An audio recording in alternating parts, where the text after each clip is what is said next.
आज विश्व बंधुत्व दिवस है।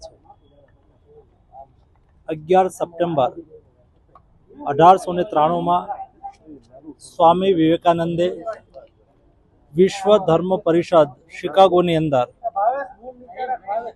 एक ऐतिहासिक उद्बोधन कर्યું હતું। स्वामी विवेकानंदे देश અને દુનિયાની અંદર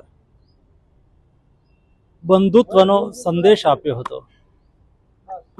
હિન્દુ શાશ્વત સંસ્કૃતિ વિશે દુનિયાને માહિતગાર કરી હતી। એ દિવસ વિશ્વ બંધુત્વ દિવસના રૂપમાં મનાવવામાં આવે છે। રામકૃષ્ણ મિશન સંસ્થા આ દિવસને સમગ્ર દેશ અને દુનિયાની અંદર ઉજવી રહી છે। સ્વામી વિવેકાનંદે કહ્યું હતું કે મને 100 યુવા નચિકેતા મળે જે રાષ્ટ્ર પુનરુદ્ધાર માટે અમને ઉપયોગી થઈ શકે।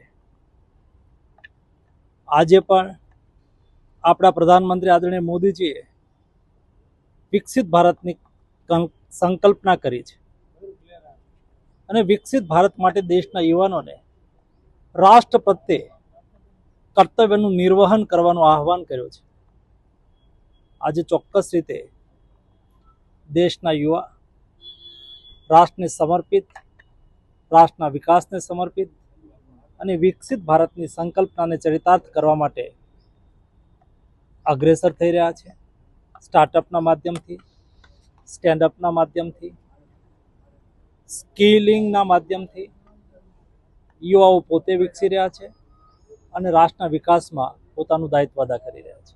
નેપાળમાં આપણા ઘણા ગુજરાતી અને ભારતીય યાત્રાળુઓ પણ વર્તમાન સ્થિતિમાં ફસાયા છે।